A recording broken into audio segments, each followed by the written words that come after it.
Why can't you see what you're doing to me? When you don't believe a word. Elvis Presley, the king of rock and roll, was the leading American singer for 2 decades and the most popular singer of the entire early rock and roll era.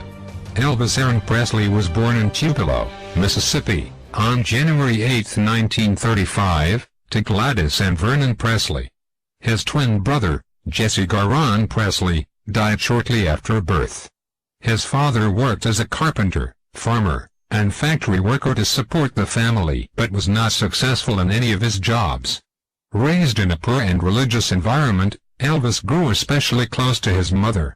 Elvis's singing ability was discovered when he was an elementary school student in Tupelo, and he first started singing with the choir of his local church. He received his first guitar as a birthday present when he was about 12 and taught himself how to play, although he could not read music. He went on to participate in numerous talent contests in Tupelo and in Memphis, Tennessee, where the family moved when Elvis was 13.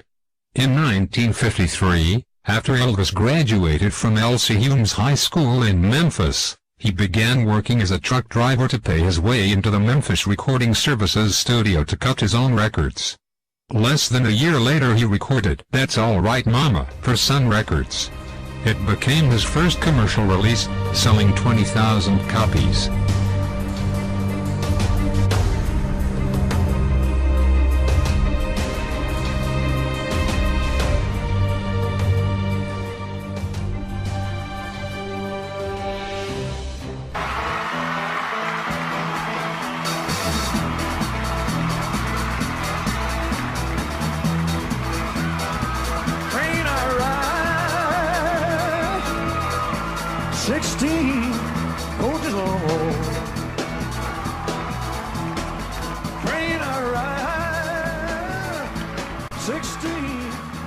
Elvis reached the top of the country charts with "Mystery Train" in 1955.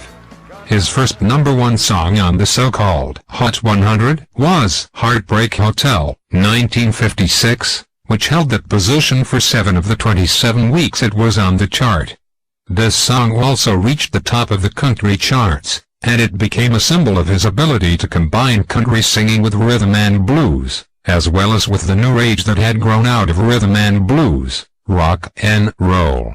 The rest of the 1950s brought Elvis living legend status with records that included "Hound Dog", 1956, "Don't Be Cruel", 1956, "Blue Suede Shoes", 1956, "Love Me Tender", 1956, "All Shook Up", 1957, and "Jailhouse Rock", 1957. He started the 1960s in similar fashion with "It's Now or Never", 1960, and "Are You Lonesome Tonight", 1960. Elvis was universally dubbed the king of rock and roll and led the new music from its beginnings in the 1950s to its peak in the 1960s and on to its permanent place in the music of the 1970s and the 1980s. His impact on American popular culture was tremendous, as he seemed to affect manner of dress, hairstyles, and even behavior. John Lennon, 1940 to 1980, would later note Elvis as one of the most important influences on the Beatles. Even his spinning hip movements became legendary as he continued his rock and roll conquest to the extent of 136 gold records, 500,000 sold, and 10 platinum records, 1 million sold.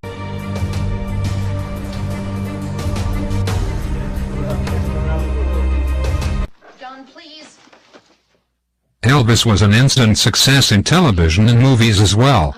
Millions watched his television appearances on The Steve Allen Show, The Milton Berle Show, The Toast of the Town, and a controversial Open to Dispute appearance on The Ed Sullivan Show, in which cameras were instructed to stay above the hips of Elvis the pelvis.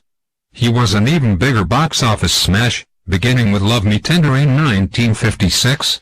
32 movies later, Elvis had become the top box office draw for 2 decades, with ticket sales over $150 million. Although few of Elvis's motion pictures were well received by the critics, they showcased his music and extended his image and fame. His movies included Jailhouse Rock, 1957, King Creole, 1958, G.I. Blues, 1960, Blue Hawaii, 1961, Girls, 1962, Viva Las Vegas, 1964, and Spin Out, 1966. Wild in the Country, 1961, based on the J.R. Salamanca novel The Lost Country, marked his debut in a straight dramatic role.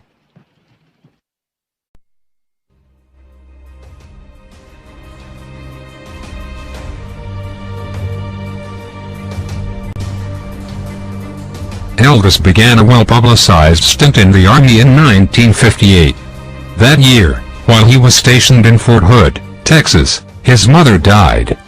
The remainder of his military service was spent stationed in Germany, until his discharge release in 1960.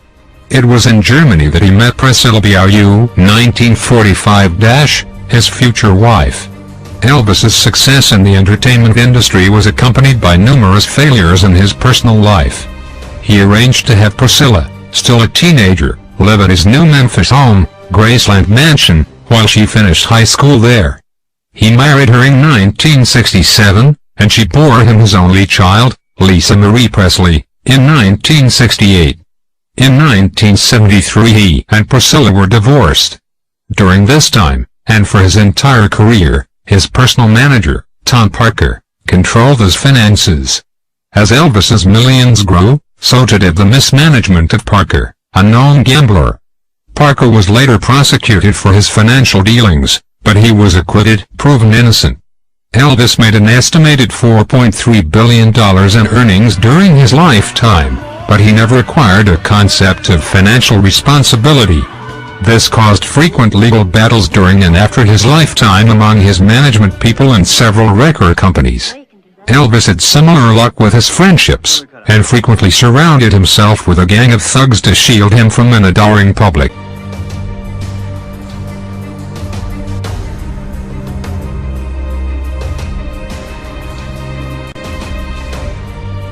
A weight problem became evident in the late 1960s, and in private Elvis became increasingly dependent on drugs, particularly amphetamines and sedatives. His personal doctor, George Nicopolis, would later be prosecuted, but acquitted, for prescribing and dispensing thousands of pills and narcotics, illegal drugs, to him. Though Elvis's weight and drug dependency were increasing, Elvis continued a steady flow of concert performances in sold-out arenas well into the 1970s. On August 16, 1977, the day before another concert tour was about to begin, Elvis was found dead in Graceland Mansion by his fiancée, Ginger Alden.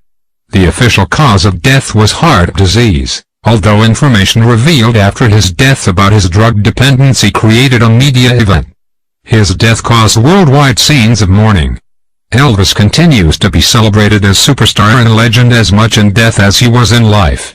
Graceland Mansion, which he had purchased in 1957 for $102,500, is a top tourist attraction in Memphis and has attracted millions of visitors from both America and around the world.